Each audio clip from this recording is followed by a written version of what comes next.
Oh, come on, stupid thing. Right.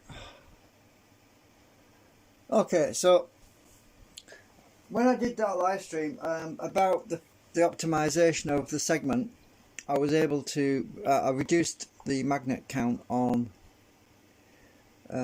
which segment was it? Was it that one? So I reduced the magnet count, and I put some steel wedge steel shims there, and obviously I've got the end steel shims, which are the 25mm by 8mm by 2mm on the ends, which are two going down, and also on this end. And I've got a magnet, then steel shim, steel shim, steel shim, steel shim. Now, when I optimized this and I removed some of the magnets, it turned out that I actually had enough magnets to make a second one. And I thought, oh, yummy, yummy, I don't have to wait. So I'm still waiting for more magnets to arrive in the mail. But I did discover some interesting interactions between the segments, and I wanted to kind of cover that a little bit. Now, as you know, the entry point and exit point on the segments has a certain amount of resistance. But when we arrange the segments, I'll just take this one off. When it's going to tip over, I can see it coming because it's off balance now. But when we arrange the segments consecutively, like so, it'll probably fall over, unless I put some weight on the other end. Yeah, it will, because what can I use? I put my bismuth across the room at the moment. Let me just go and get my bismuth in a minute.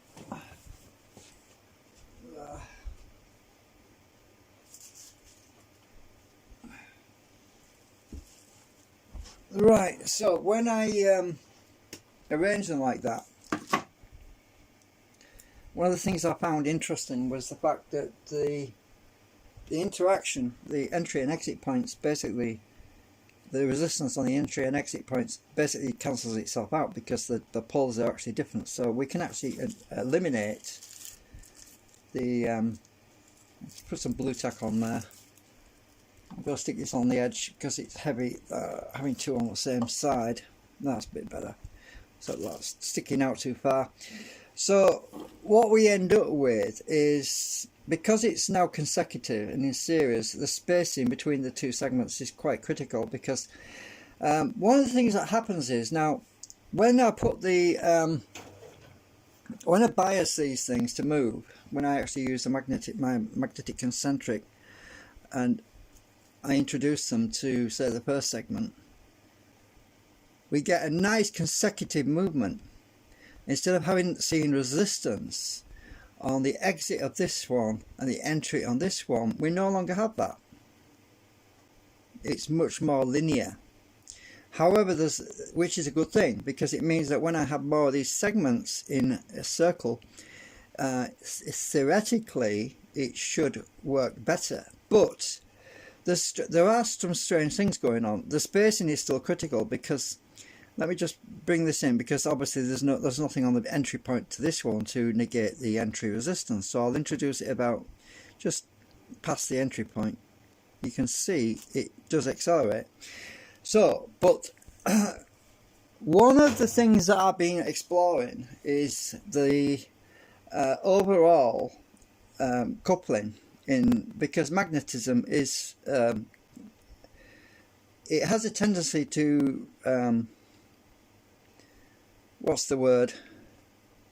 Migrate. The flux has a tendency to migrate from one segment to another. So that now at the moment, most of the I've lost my paper. What's behind here? At the moment, most of our gain, our acceleration, is in the midsection, and the only reason we have acceleration in the midsection is because of the negative, the opposite field, which is actually on the ends. I'm not laughing, I've got something in my throat. The only reason we have acceleration in the midsection is because we have the opposite field on the ends, which is what it's been attracted to. So the midsection is repelling, which is driving it forward, but it's only been driven forward because it's actually attracted to the negative field, which is on the end. Now, if you eliminate that field completely on the end, the more you eliminate that field at the ends, the weaker the acceleration becomes in the midsection, which is important to know because that tells me that the spacing is critical. So what we have to do is we have to find the best spot or the gap between the segments. So if I take that one off and I move it a little bit further, this blue tack's gonna, this is some new blue tack. I found some that my mum had left me when she was still alive. I found some which I hadn't, I put away and I've forgotten about it, and luckily. So let me increase that spacing a little bit. Right, push that down. So we've increased the spacing between the two. So, oh, knocking my camera now. I'm getting a bit clumsy. If I get my magnetic gauge, we see a slight amount of acceleration with the gauge. Now, if I go from here, we have cogging again here, this midsection. We have a bit of cogging right in the middle now because the gap is bigger now. So let's move that a bit closer. Right, let's see. There's virtually no cogging, hardly anything there. There's very little cogging there. We can see it deflecting there.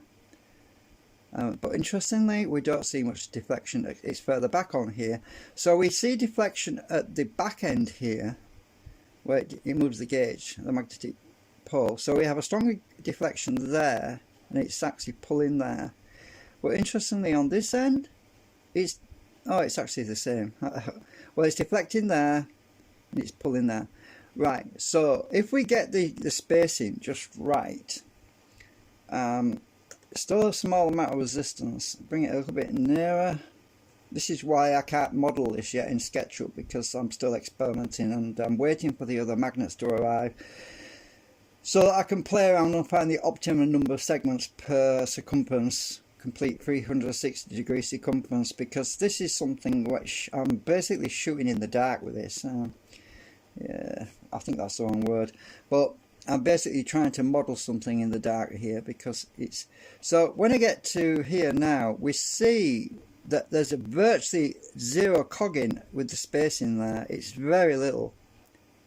So the reason I'm using this is it's very mild. So we get the spacing just right. But is that sustainable? Is that actual anti-cogging situation going to be sustainable throughout a complete 360-degree arrangement of segments? Because I've seen other YouTube videos where people have built these long linear trains of magnet arrays, and for some reason it only travels so far that it gets stuck. Now obviously with a circular system it's going to be a bigger problem because we have magnetic fields that are actually warping and coming back on you. But as I say, the good thing is that even when I introduce these magnets on this side, oops, I've just dropped it, or on the inside, it will still rotate in clockwise direction. So if I bring the magnet here, it will rotate, and you see we've got some cogging there. If I bring it on the inside, we still have clockwise direction. That's a good thing, because that means any leaking magnetic field that does spill over is still going to be in our favour, and it's not going to be going against us. But the other thing is, as I say, if I try to deaden these ends too much, if I reduce the magnetic field on the ends too much, we lose traction on what the wanted traction that we want. So let me just bring this in there. So we see that we do get a good amount of rotation, but is it going to be sustainable with say 4 segments? I just don't know. I don't know yet. It's unpredictable. It is very unpredictable, and we can see. I mean, I'm not holding it very close, but if I'm looking for cogging actually in the midsection. There's a tiny amount of cogging there. Oh, I caught it then, but not much. So playing around with these 2 segments is useful.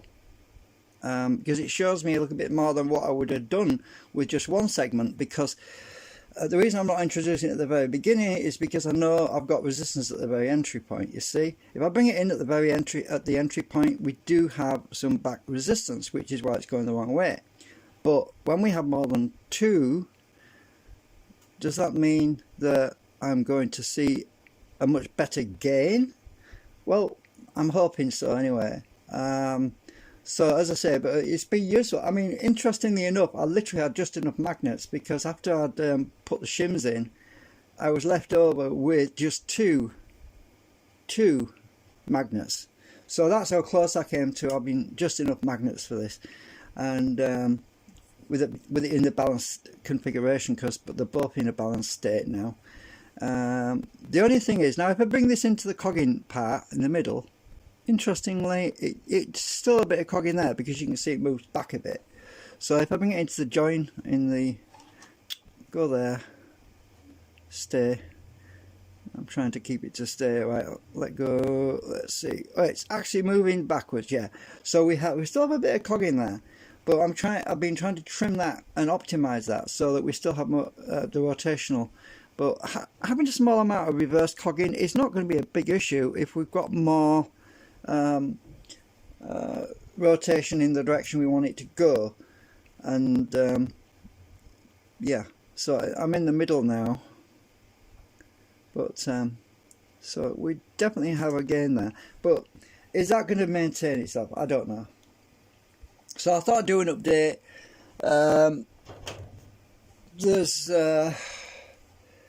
There's so many more things that can go wrong, I know, but I'm trying to stay in a positive mode. I just thought I'd show that, because obviously when we have these things in a longer chain, there's all sorts of strange things that can happen. So I'm trying to optimize this to work in a chain, or train, whichever you want to call it. If it's in a long train of cars, whatever you want to call it, whichever term works best, I don't know. But the magnetic field does start to do strange things when you start to add segments in series, but if you've got fields on the entry that you want to cancel out, it definitely works. If you've got two next to each other, you can negate the drag, and that's a good thing. But is it actually reducing the acceleration? Well, I'm not sure. Possibly a little bit. So if I space them out again, put them opposite, stick that one over there. I have to take this nanocrystalline off and get that one off there, and stick this one over here. I want the spacing just right. It's a bit awkward. Right, so I've got them opposite each other again, and let's just introduce it somehow. I'm going the wrong way. I don't know which way it wants to go now. Which way was it want to go? Oh, we got this in right. So it's weird. It's weird. Let's just start over here. So that's the right way around.